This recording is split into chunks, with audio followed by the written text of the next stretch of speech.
ಜೊತೆಗಿರ್ತಕ್ಕಂಥ ನಮ್ಮ ಪಾರ್ಟ್ನರ್ಗೆ ಭಾವನೆಗಳಿಗೆ ಸ್ಪಂದನೆ ಮಾಡಿ ನೀವು. ನಂಗೆ ಬೇಜಾರಾಗ್ತಿದೆ, ನಂಗೆ ಕಣ್ಣೀರು ಬರ್ತಾ ಇದೆ, ನಂಗೆ ಎಮೋಷನಲಿ ಇಂಬ್ಯಾಲೆನ್ಸ್ ಅನ್ನಿಸ್ತಾ ಇದೆ, ಭಾವನೆಗಳಿಗೆ ಬೆಲೆ ಕೊಡಿ ಅಂತ ನೀವು ಕೇಳ್ಕೊತಾ ಇದ್ರೆ ಈ ವಿಡಿಯೋನ ನೋಡಿ. ನಿಮಗೆ ಇಲ್ಲಿ 3 ವಿಚಾರನ ಅರ್ಥ ಮಾಡಿಸ್ತೀನಿ ನಾನು. ಅದಕ್ಕಿಂತ ಮುಂಚೆ ಫಸ್ಟ್ ಟೈಮ್ ಚಾನಲ್ ನೋಡ್ತಾ ಇದ್ರೆ ಸಬ್ಸ್ಕ್ರೈಬ್ ಮಾಡಿ, ಸಪೋರ್ಟ್ ಮಾಡಿ.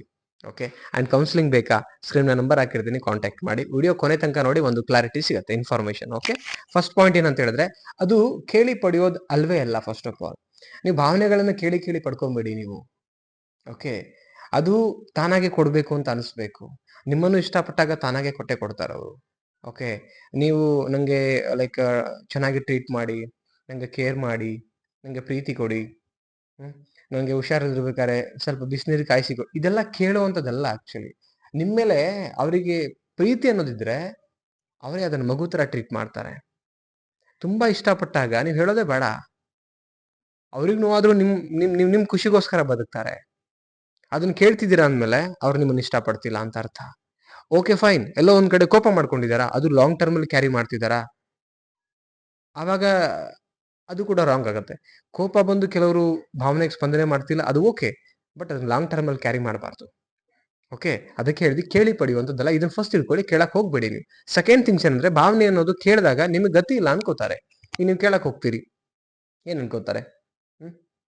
ಓಕೆ, ನಮ್ಮ ಸೆರೆಮನೇಲಿ ಇದ್ದಾರೆ ಇವ್ರಿಗೆ ನಮ್ಮನ್ನು ಬಿಟ್ಟರೆ ಪ್ರಪಂಚನೇ ಇಲ್ಲ. ನಾವು ಪ್ರಪಂಚದಲ್ಲಿ ಯಾರನ್ನ ಬೇಕಾದ್ರೆ, ಯಾರ ಜೊತೆಗೆ ಇರ್ಬೇಕಾಗಿರ್ಬೋದು, ನಮಗೆ ತುಂಬಾ ಆಪ್ಷನ್ಸ್ ಇದೆ. ಹಿಂಗ್ ಮಾಡ್ತಾರೆ ಇವತ್ತಿನ ಜನ. ಹಂಗೇನೆ ಹೊರಗಡೆ ನಮ್ಗೆ ಏನ್ ಬೇಕು ಆಪ್ಷನ್ಸ್ ಇದೆ, ಇವ್ರಿಗಿಲ್ಲ. ನಾವ್ ಹೇಳಿದ್ ಕೇಳ್ಕೊಂಡು ಬಿದ್ದಿರ್ಬೇಕಷ್ಟೇ. ಚೆನ್ನಾಗಿ ಸಿಕ್ಕಾಕೊಂಡಿದ್ದಾರೆ, ಈ ತರ ಥಿಂಗ್ ಮಾಡ್ತಾರೆ. ಇದು ಯಾಕೆ ಥಿಂಗ್ ಮಾಡ್ತಾರೆ? ಒಂದು ಹಂತದ ತನಕ ನೋಡ್ಬೇಕು. ಅದ್ರ ಮೇಲೆ ನೀವು ಪದೇ ನಂಗೆ ಸ್ಪಂದನೆ ಮಾಡಿ ಅಂತ ಕಣ್ಣೀರ್ ಹಾಕ್ತಾ ಕೂತ್ಕೊಳ್ಳೋದು, ಭಾವನೆ ಕೊಡಿ. ಈಗ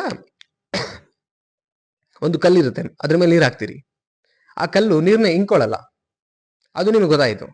ಮತ್ತೆ ಅದ್ರ ಮೇಲೆ ಕಲ್ ಮೇಲೆ ನೀರು ಹಾಕ್ತೀನಿ ಅಂತ ಹೋದ್ರೆ ಮುಟ್ಟಾಡ್ರು ಅಂತ ಅರ್ಥಾನೆ. ಅಂದ್ರೆ ಅದ್ರ ಅರ್ಥ, ಸತ್ಯ ಗೊತ್ತಿದ್ಮೇಲೂ ಅದೇ ಕೆಲಸ ಮಾಡಕ್ ಹೋಗ್ಬೇಡಿ.